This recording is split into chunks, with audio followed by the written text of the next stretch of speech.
I'm Eve Hall and I'm a district vet based at Holbrook. Things aren't exactly lush and green here at the moment. We'd certainly, in a normal year, it'd be a lot greener and things be looking a lot more positive. In any given year, particularly when we're thinking about lambing ewes, energy is one of the most critical factors.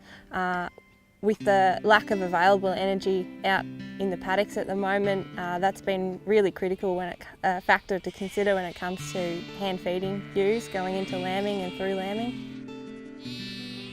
Energy demands of a pregnant animal increase significantly going into late gestation and then again into lactation as well. And similarly for calcium, in the case of the ewe, a lot of that calcium is required for the mineralisation of fetuses, so those calcium demands are particularly high for twin bearing or multiple bearing ewes.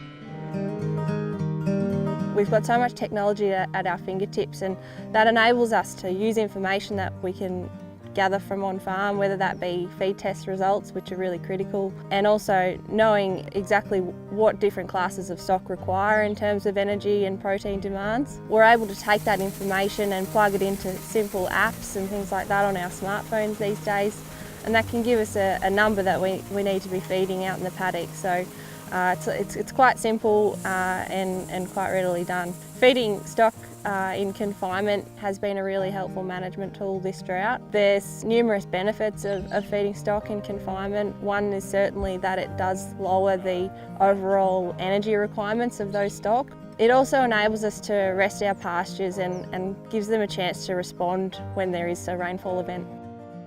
Some of the big challenges this year have certainly been coming through this drier autumn and going into autumn lambing. The issues there can be that, if we have got energy deficiency or a calcium deficiency, we can end up with ewes going down with what we call metabolic disease. Supplementing calcium in the form of some lime mixed with some salt is absolutely critical.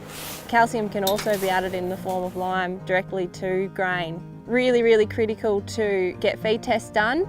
And I think another really important thing to do is to purchase and value feed based on a price per megajoule basis rather than a weight.